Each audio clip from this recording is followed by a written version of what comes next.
नमस्कार, स्वागत है आप सभी का हमारे कार्यक्रम वर्ल्ड ऑफ पॉलिटिक्स में।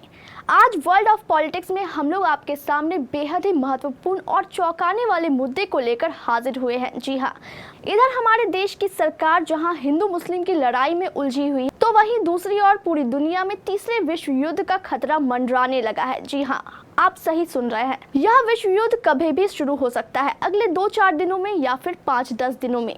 आखिर पूरी दुनिया तीसरे विश्व युद्ध के कगार पर कैसे पहुंच गई? कौन है इसके पीछे का जिम्मेदार और आज इसकी ताजा स्थिति क्या है? इन सभी बातों पर प्रकाश डालने के लिए हमारे साथ मौजूद है केबीसी के महानिदेशक ललित अग्रवाल जी सर, स्वागत है आप सभी का हमारे वर्ल्ड ऑफ पॉलिटिक्स कार्यक्रम में। नमस्कार दर्शकों, नमस्कार शिवानी। तो सर बताइए, कल ऐसा क्या हुआ कि पूरी दुनिया तीसरे विश्व युद्ध के कगार पर आकर ठहर गई? शिवानी, सचमुच बेहद डरावनी बात है, बेहद डरावनी।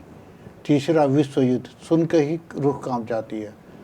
तीसरा विश्व युद्ध अगर हो गया तो पूरी दुनिया लगभग आधी से अधिक समाप्त हो जाएगी, आज ये सब जानता है। लेकिन आखिर ये स्थिति दुनिया में क्यों आई, हम आपको इसको विस्तार से समझाते हैं। आपने पूछा कल ऐसा क्या हुआ। कल 12 अगस्त को शाम भारतीय समय के अनुसार लगभग रात के 8 से 9 बजे की बात है, चीन के राष्ट्रपति श्री जिनपिंग ने अपने विदेश मंत्री हैं वांग ई, उनसे एक फ़ोन करवाया ईरान के विदेश मंत्री को, अली बागड़ी कानी। उनको फ़ोन करवाया, ईरान के विदेश मंत्री हैं अली बागड़ी कानी। उनको फ़ोन कराया कि हम आपके साथ हैं, हम आपके संप्रभुता के लिए आपके साथ खड़े हैं, इसके लिए हमें जो भी करना पड़ेगा वो हम करेंगे। अब पूरा मामला समझ लीजिए, वास्तव में ये स्थिति क्यों आ गई। आज से लगभग 13 दिन पहले 31 जुलाई की बात है, ईरान के शहर तेहरान में इस्माइल हानिया को मार दिया गया। इस्माइल हानिया कौन है ये भी जान लीजिए। इस्माइल हानिया हमास, जो गाजा पट्टी में लड़ाई लड़ रहे हैं, उनका बहुत एक बड़ा नेता था। वो तेहरान में रहता था और वहीं शरण लिए हुए था। आपको पता कि इजराइल और गाजा पट्टी में युद्ध चल रहा है, पता है आपको, पूरी दुनिया जानती है।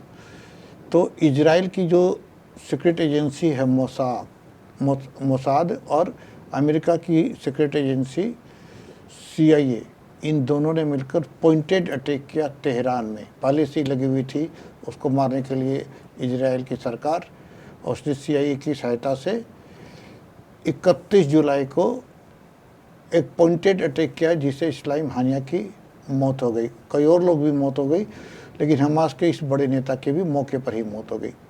बात वहीं से बिगड़ी। हुआ क्या, जैसे इसकी मौत हुई तो ईरान ने खुला ऐलान किया कि ये मेरे संप्रभुता पर अटैक है, इजराइल का, मेरे देश के अंदर घुस के उसने मारा है, हम इजराइल पर अटैक करेंगे, युद्ध करेंगे। ईरान की इस धमकी से पूरी दुनिया में तहलका मच गया। लेकिन हुआ क्या, 10 दिन 12 दिन बीत गए, कुछ हुआ नहीं, ईरान ने अटैक नहीं किया। तो लोग इधर कोई ज़्यादा ध्यान नहीं दे रहे थे। लेकिन इधर इजराइल ने अंदर ही अंदर तैयारी करनी शुरू कर दी थी। ईरान के साथ रूस खुलकर साथ में था, क्या कि रूस और यूक्रेन युद्ध चल रहा है, आपको पता होगा, पिछले 2.5 साल से। उधर ईरान रूस का साथ दे रहा था, तो रूस ने खुलकर ईरान का साथ देना शुरू किया। उसने रूस को अपने जो एंटी मिसाइल जो सिस्टम है उसका S-400, उसको हर शहर में लगा दिया इधर 10-12 दिनों में, ताकि ईरान के हर शहर में S-400 लग गए, ताकि अगर इजराइल अटैक भी करे तो उसकी मिसाइल से अपने शहर को महफूज रख सके, बचा सके। इधर रूस साथ दे रहा था। उधर उत्तर कोरिया, जो शुरू से ही इजराइल का दुश्मन है, उसके राष्ट्रपति जो किम जोंग यो हैं, उन्होंने भी ईरान का साथ देने का ऐलान कर दिया। अब इधर रूस ईरान के साथ 2 लोग हो गए। अब कल क्या हुआ, कल चीन ने भी रात को 9 बजे करीब भारतीय समय अनुसार उनके जो विदेश मंत्री के माध्यम से, जो वांग ई है, उन्होंने फ़ोन किया अली बागड़ी कानी को, जो ईरान के विदेश मंत्री है, कि हम आपके साथ हैं, आपके संप्रभुता के बचाने के लिए, आपकी सुरक्षा के लिए चीन से जो भी पन पड़ेगा वो चीन करेगा। यानी चीन ने भी ईरान का साथ देने का खुला ऐलान कर दिया।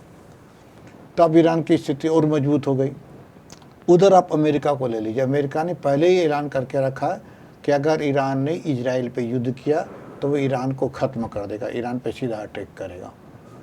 तो अमेरिका इजराइल की तरफ चला गया, चीन और रूस ईरान की तरफ आ गए, उत्तर कोरिया भी ईरान की तरफ है। तब दो गुट में बढ़ गया।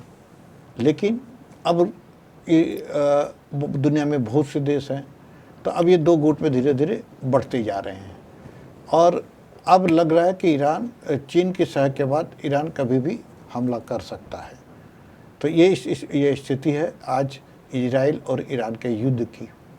शिवानी, सर ये बताइए, अमेरिका इजराइल को गाजा पट्टी में युद्ध करने से रोकता क्यों नहीं है? देखिए, अमेरिकी राजनीति की कमजोरी है। इजराइल उसी का पैदा किया हुआ देश है, वहाँ यहूदी कंट्री उसी का पैदा किया हुआ देश है। इजराइल की रक्षा करना उसकी मजबूरी है, चाहे वहाँ की वोट की राजनीति समझ लीजिए। आपको पता कि स्थिति की पिछले 10 महीने से इजराइल लगातार गाजा पट्टी पे हमला कर रहा है। वहाँ 23 लाख लोग रहे निहत्ते हैं और लगातार अटैक कर रहा। कम से कम 40,000 लोगों को उसने मार दिया, 10,000 बच्चों को भी मार दिया। वो सब निहत्ते हैं। हालांकि इजराइल ने दावा किया था कि हम 3 दिन में ही गाजा पट्टी को अपने कब्जे में कर लेंगे, लेकिन ऐसा हुआ नहीं। उधर आपने अगर यूक्रेन और रूस के भी युद्ध की भी बात कर लें तो यूक्रेन पर जब 2.5 वर्ष से रूस और यूक्रेन की लड़ाई हो रही है और रूस ने भी दावा किया था कि हम 5 दिन में यूक्रेन को समेट देंगे, लेकिन 2.5 वर्ष में यूक्रेन का कुछ भी नहीं बिगाड़ पाया और कब्जा तो नहीं कर पाया। आज की स्थिति है कि यूक्रेन ही रूस को नुकसान पहुंचा रहा है। अब आइए इधर कि अब इजराइल अपने ईगो के लिए लगातार गाजा पट्टी पर अटैक कर रहा है। वास्तव में अमेरिका नहीं चाहता है कि इजराइल इस युद्ध को करे, उसको वो चाहता है कि युद्ध रोक दे। 1 महीने पूर्व जो बाइडेन जो अमेरिका के राष्ट्रपति हैं और जो इजराइल के राष्ट्रपति हैं नेतन्याहू, अमेरिका में व्हाइट हाउस में दोनों की मीटिंग हुई थी और उस समय जो खबरें आ रही है मीडिया से कि जो बाइडेन ने नेतन्याहू जो इजराइल के राष्ट्रपति को समझाने की बहुत कोशिश की और लेकिन वो नहीं माने, वो जिद पे अड़े हुए। तो शायद खबर ये भी है कि जो बाइडेन गुस्सा हो गए और उन्होंने डांटा था उस नेतन्याहू को, you are full sitting to me. मतलब इसका you are full sitting to me मतलब हिंदी में बोलें तो तुम ज़्यादा बकवास मत करो, मेरे को मूर्ख मत बनाओ, ज़्यादा बकवास मत करो। जो बाइडेन इतने गुस्से में थे। वो अमेरिका बिल्कुल नहीं चाहता कि ये विश्व युद्ध हो। अगर उसको विश्व युद्ध करना हो, अगर ये युद्ध छिड़ा तो उसकी मजबूरी होगी इजराइल का साथ देना। अगर वो इजराइल का साथ देता है तो उसको भारी क्षति भी उठानी पड़ सकती है, क्योंकि इधर चीन और रशिया भी खुल के साथ आ गए हैं। लेकिन जब अमेरिका ने तो पहले ही ऐलान कर दिया है कि वो ईरान अगर युद्ध करेगा, इजराइल पर अटैक करेगा तो हम ईरान को ख़त्म कर देंगे। तो अमेरिका की मजबूरी है युद्ध करना इजराइल के पक्ष में। तो अमेरिका अगर युद्ध करेगा तो अमेरिका की संधि है नेटो देशों से। नेटो आपका बारे में आपको मालूम होगा, नेटो नॉर्थ अटलांटिक जो यूरोप के देश से 32 देश इसमें मेंबर है। तो 32 देश भी अमेरिका के साथ इस युद्ध में आएंगे। हालांकि नेटो के देशों ने चिल्लाना शुरू कर दिया, अमेरिका का विरोध करना शुरू कर दिया कि हम कैसे युद्ध करेंगे, हम पहले ही आर्थिक मंदी से गुजर रहे हैं और यूक्रेन और रूस को युद्ध को लेकर हम पहले ही परेशान हैं। तब हमारे आर्थिक स्थिति कमज़ोर है, श्रिंक हो गया सारा व्यापार, अगर फिर एक और युद्ध हम कैसे झेलेंगे। तो नेटो के देश है Germany, France, Italy, Norway, Belgium, Bulgaria, सब देश पहले से ही चिल्ला रहे हैं। लेकिन उनकी मजबूरी है कि नेटो संधि के साथ अगर अमेरिका आता है तो उनको आना पड़ेगा, चाहे वो बेबन से आए। तभी समझे उधर वो 32 देश हैं, तो 32 देश में भी फूट हो गई है, वो भी हम आपको अभी आगे बताएंगे। तो इधर नेटो के देश हो गए, अमेरिका हो गया, इजराइल हो गया, इधर रसिया हो गया और चीन हो गया, उत्तर कोरिया हो गया, ईरान हो गया। अब नेटो में एक देश है तुर्की बहुत शक्तिशाली देश है, 8.5 करोड़ की आबादी है। तो तुर्की ने भी ऐलान कर दिया, नेटो को बोल दिया हम इजराइल के साथ नहीं जाते, संधि रहे ना रहे, हम तो इजराइल के दुश्मन हैं और हम ईरान मेरा दोस्त है, हम तो लेबनान के समर्थक हैं, हम इधर से जाएंगे। तो नेटो में भी 2 फाड़ हो गई है। नेटो उधर परेशान है कि उसका एक देश उधर जा रहा है, और तुर्की इधर इजराइल को अपना सबसे बड़ा दुश्मन मानता है। तो इजराइल के जो राष्ट्रपति हैं नेतन्याहू, वो जिद पे अड़े हुए हैं कि हम युद्ध करेंगे ही, जो वहाँ भी वो वोट की राजनीति है। लेकिन इधर तुर्की के राष्ट्रपति रसीब तैयब एर्दोगान ने भी ऐलान कर दिया है कि हमारा देश ईरान की तरफ से लड़ेगा। तो अब स्थिति समझिए, इधर तुर्की, ईरान, चीन, रसिया, कोरिया और उसके समर्थक देश हैं। उधर अमेरिका, इजराइल, नेटो के कुछ देश, ये लोग हैं। इधर गाजा पट्टी भी ईरान के साथ है, फिलिस्तीन, पीएलओ, हमास सब ईरान के साथ हैं। तो अगर ईरान ये युद्ध करता है तो निश्चित रूप से ये तीसरा विश्व युद्ध और बहुत ही विध्वंसकारी होगा। हम आपको बता दें कि इस 400 जो मिसाइल है ना, जो रसिया जगह लगाई गई है, यहाँ पे लगाई गई है सारे ईरान में, भारत को भी रशिया ने 5 S-400 ये मिसाइल सिस्टम दिया है। 3 भारत को मिल चुकी है, 2 मिलना बाकी है। तो आपको ये जानकर आश्चर्य होगा कि एक S-400 मिसाइल की कीमत 7,000 करोड़ रुपये। 7,000 करोड़ मतलब 70 अरब रुपये, बहुत महंगी है। ऐसे आज की तारीख में दुनिया में सबसे सक्सेस एंटी मिसाइल सिस्टम प्रणाली माना गया। उधर अमेरिका के पास भी पेट्रियोट है इसी की टक्कर की, जो इजराइल में भी लगी है। तो पेट्रियोट अमेरिका के पास है और रूस के पास S-400 है। दोनों तरफ सारी ताकत है, सारी सुरक्षा प्रणाली है। अगर युद्ध होता है तो भयानक परिणति दुनिया को झेलनी पड़ेगी। शिवानी जी सर, बताइए, अगर तीसरा विश्व युद्ध होता है तो इससे हमारे भारत देश पर क्या असर पड़ेगा और हमारे भारत के इस युद्ध में क्या भूमिका रहेगी? शिवानी, अगर ये तीसरा युद्ध हुआ, विश्व युद्ध हुआ, तो बहुत खतरनाक होगा, जिसकी कल्पना भी हम आप नहीं कर सकते। लेकिन भारत की स्थिति तो बड़ी विचित्र होगी, इधर जाएं उधर जाएं, न इधर न उधर। अगर आप एक पक्ष की बात करते हैं ईरान की तरफ की, तो ईरान की तरफ से रूस लड़ेगा, तो रूस भारत का मित्र है। भारत में ज़्यादातर जितने भी प्लेन हैं, लड़ाकू जहाज हैं, जितने भी मिसाइल सिस्टम है, आधे से अधिक रूस से आए हुए हैं। S-400 के बारे में मैंने अभी आपको बताया, वो भी रूस से ही मिला है। तो लेकिन दिक्कत क्या कि इधर से चीन लड़ेगा, तो चीन के साथ मिलकर भारत अमेरिका के विरुद्ध कभी नहीं लड़ेगा। भारत आज की तारीख में अमेरिका का भी अच्छा मित्र है और इजराइल को भी अपना दोस्त मानता है। तो भारत इजराइल के विरुद्ध युद्ध करने नहीं जाएगा उस हालत में कि वो एक खासकर चीन इधर से भी लड़ाए। दोनों ही कारण है। अब आइए दूसरी तरफ अमेरिका और इजराइल की तरफ से लड़ने की बात, तो इधर भारत का रूस बहुत गहरा दोस्त है, तो रूस के विरुद्ध भी वो नहीं लड़ेगा भारत। कि आज 75-76 साल में रूस ने भारत को बांग्लादेश वार के समय 1971 में भी काफ़ी मदद की थी। रूस ही था जो भारत 1971 का युद्ध जीत पाया था, और रूस ने हर समय भारत के साथ दोस्ताना व्यवहार रखा है, और सारे जो हथियार है रूस से ही आते हैं ज़्यादातर भारत में। तो रूस के विरुद्ध भी भारत का भी लड़ेगा नहीं। तो भारत की स्थिति ना इधर की ना उधर की। अब क्या भारत दूर से दिखेगा? ये भी बड़ी विचित्र स्थिति होगी। अगर पूरी दुनिया विश्व युद्ध में जलेगी तो भारत की स्थिति बहुत विचित्र होने वाली है। ये न इधर जा सकता भारत, न उधर, और दूर से रहकर युद्ध को होते देख भी नहीं सकता। इसलिए बेहतर हो कि ये युद्ध हो ही ना। अगर हो गया तो दुनिया विध्वंस की ओर चली जाएगी। तो सर, इस युद्ध को लेकर इसे ईरानी धमकी माना जाए या फिर इसके सच में कुछ मायने हैं? नहीं शिवानी, ये बहुत बड़ा सवाल आपका। हालांकि ईरान धमकी दिए 12-13 दिन हो गए, लेकिन उससे 12 लोग इसे धमकी भी मान सकते हैं, लेकिन किसी को कमज़ोर नहीं समझना चाहिए, अंडर एस्टिमेट नहीं करना चाहिए। अब यूक्रेन को रूस ने अंडर एस्टिमेट किया, 2.5 साल से लड़ रहा है, खुद का नुकसान कर लिया यूक्रेन का, बहुत ज़्यादा कुछ बिगाड़ नहीं पाया। उधर देख लीजिए इजराइल का युद्ध 3 दिन में समेटने की बात कर रहा था इजराइल की, हम गाजा पट्टी को 3 दिन में समेट लेंगे, लेकिन 23,79,000 लोग का भी इजराइल को अभी तक समेट नहीं पाया, इजराइल गाजा पट्टी को नहीं समेट पाया। बहुत लोग जानते होंगे अफ़गानिस्तान का, तो अमेरिका 10 साल तक अफ़गानिस्तान में अपनी सेना को रखा था, फिर भी उसका कुछ नहीं बिगाड़ा, पर अंत में उसे अपनी सेना को वापस बुलाना पड़ा। तो भले ही लोग समझ ले कोई कमज़ोर है, लेकिन किसी को कमज़ोर नहीं समझना चाहिए। और ईरान ने धमकी दी है। ईरान के राष्ट्रपति पेजिशकियान, जो मसूद पेजिशकियान है, जो अभी अभी बने हैं, तो उन्होंने कहा कि हम इजराइल से युद्ध करेंगे और वो पूरी तैयारी में है।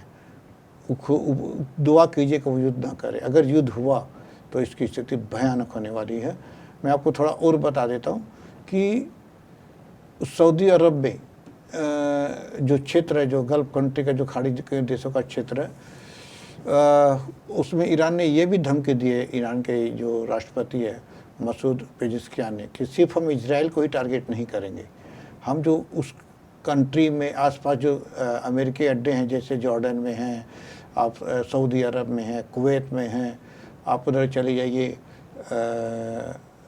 यूएई में हैं, जहाँ दुबई हो गया, शारजाह हो गया, अबू धाबी हो गया, इन सब जगह अमेरिकन अड्डे हैं। तो ईरान ने ये भी कहा कि अब हम अमेरिकन अड्डों को भी टारगेट करेंगे। इसको लेकर जॉर्डन ने हालांकि ईरान को धमकी दी है कि जॉर्डन कि आप हमारे हवाई क्षेत्र को यूज नहीं कर सकते इजराइल में अटैक के लिए, क्योंकि अगर ईरान को इजराइल पर अटैक करना होगा तो जॉर्डन के हवाई सीमा का उपयोग करना होगा। लेकिन ईरान ने जॉर्डन की इस धमकी को इग्नोर कर दिया है।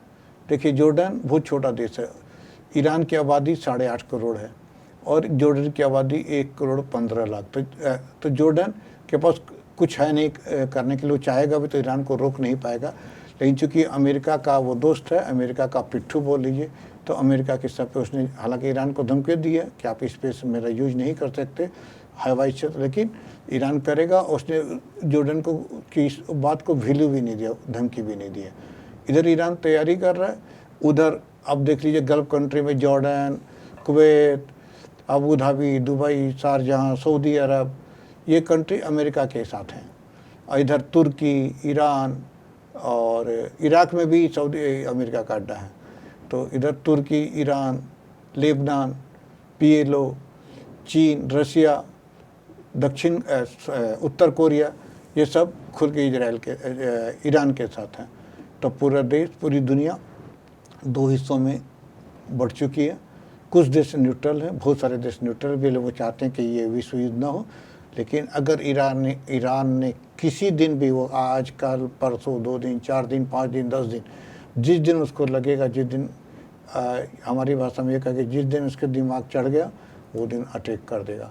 इजराइल के पास जो मिसाइल है, उसकी इस मिसाइल को कम नहीं आंकना चाहिए।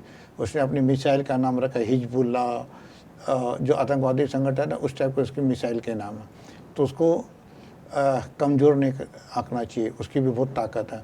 इधर इजराइल काफ़ी छोटा देश है, गल्फ कंट्री में छोटा सा बसा हुआ है। तो युद्ध अगर हुआ तो इजराइल को भी परेशानी है और पूरी दुनिया को परेशानी है। लेकिन खतरा तीनों दिन बढ़ता जा रहा है। अमेरिका ने, हालांकि अभी 4 दिन पहले बाइडेन का एक स्टेटमेंट आया था, काफ़ी कमज़ोर स्टेटमेंट है, और इनडायरेक्टली जो बाइडेन ने कहा कि ईरान को चाहिए कि युद्ध करने के पहले सोचे, नहीं तो बहुत बड़ा इंसानी जाति का खात्मा होगा। इसलिए ईरान को चाहिए कि युद्ध करने के पहले सोचे। इसे कमज़ोर धमकी कह सकते हैं, लेकिन ईरान क्या मानेगा नहीं मानेगा, एक बड़ा सवाल है। अगर ईरान ने अटैक किया तो अमेरिका को भी करना पड़ेगा, नेटो को भी आना पड़ेगा, इधर रूस और चीन और उत्तर कोरिया को भी आना पड़ेगा। और इस सब स्थिति में भारत की स्थिति बहुत विचित्र होने वाली है। तो इधर हमारे देश की सरकार आप देख लीजिए, कभी वो हिंडनबर्ग के मामले में उलझी हुई है, अडानी के मामले में उलझी हुई है, हिंदू मुस्लिम में उलझी हुई है, दुनिया की ओर किसी का ध्यान ही नहीं है। और उधर पूरी दुनिया तीसरे विश्व युद्ध के किनारे पे पहुंच चुकी है। इसलिए सबको चाहिए कि दुआ करे कि ये तीसरा विश्व युद्ध न हो। अगर हुआ तो आज तक का इतिहास का सबसे बड़ा युद्ध होगा, सबसे विध्वंसक युद्ध होगा। और लोगों का तो कहना कि आधी आबादी दुनिया की खत्म हो जाएगी। क्या दुनिया विनाश की ओर जा रही है? क्या ये ब्रह्मांड खत्म की ओर जा रहा है? बस दुनिया के बड़े बड़े जानकार इसी दिशा में चर्चा कर रहे हैं और चिंतन कर रहे हैं। हमारे देश के लोगों को भी चाहिए कि इस दिशा में चिंतन करें और एकजुट होकर इस विश्व युद्ध को होने से रोकें। हमारी सरकार को भी चाहिए कि इस दिशा में कोशिश करे और दुनिया में शांति और बीच का रास्ता अपनाने के लिए दोनों सरकारों से बात करें। लेकिन देखिए आगे आगे होता है क्या, हमें तो इंतज़ार करना होगा।